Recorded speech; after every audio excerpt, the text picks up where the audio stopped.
ដល់ហើយយើងមើល team fight ទៅតាម lot god ជាមួយនឹងពួកវាបាក់មុខហើយតើហើយជាមួយនឹងគេបាន lot អូហើយយ៉ាបាន lot បាត់ហើយដកបដៃដកងាប់បាត់ដេញវាយវិញបាន lot តែ fail team fight ចប់អលេងនៅសល់តែ god មួយជួយ god អាចទុកផ្ទះបានអត់ជិះមើលបាន lot តែដាច់មនុស្សអស់លេងគេបដៃត្រូវទៅរួកត្រូវទៅរួកបានដេញបាញ់យូយអត់អីមីនីនមកហើយចុយ lot យូចេញអូ lot ចេញតា god clear land ចុយ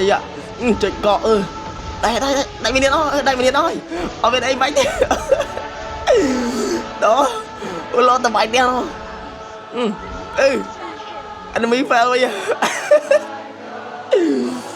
អូក្តីសង្កម lot វាយទៀតដាច់ទៅអត់មានអត់ទៅទៅអស់មកអានោះកាត់អត់តទេ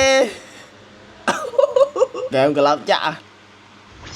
អានេះស្អីគេសោយស្អីគេ Sky Piercer គេសាច់ក្រកមាន Sky Piercer មែនម៉ាំងអូអានេះសោយគេតែសំខាន់តែងដើរបើកមុខអត់មានមើលណាមើលគេដើរបើកមុខដល់កអត់ចូលស្មៅនៅជាបើកមុខលបយកអីចឹងសម្រាប់បងប្អូនដែលគាត់ចង់ធ្វើការ top up diamond ឬក៏ដាក់ពេជ្រ Mobile Legends អីហ្នឹងខ្ញុំសូមណែនាំឲ្យបងប្អូនដាក់តាមរយៈបងវាផាតែខ្ញុំអត់ mention page របស់គាត់ផ្ទាល់នៅលើ description របស់ខ្ញុំឬក៏មិនអញ្ចឹងទេអ្នកអាចធ្វើការដាក់ដោយខ្លួនឯងបានតាមរយៈ website របស់គាត់ក៏មាន website ដែរ website របស់គាត់ក៏មានឈ្មោះថា pro3bphub.com អ្នកអាចធ្វើការ search ក្នុង Google ទៅឃើញឬក៏អ្នកមិនបាច់ check ក៏បានដែរអ្នកអាចចុចតាមរយៈតំណលេខដែលខ្ញុំដាក់នៅក្នុង comment ខាងក្រោមនេះអ្នកទៅដល់ website មួយនឹងដូចគ្នាហើយនៅក្នុងនោះក៏មិនមែនមានតែ game Mobile Legends ទេគឺមានតាំងពី PUBG Free Fire Clash of Clans ដែលមានជម្រើសច្រើនសម្រាប់អ្នកទាំងអស់គ្នាអាចធ្វើការ top up diamond បានហើយវាលឿនរហ័សទាន់ចិត្តសុវត្ថិភាព 100%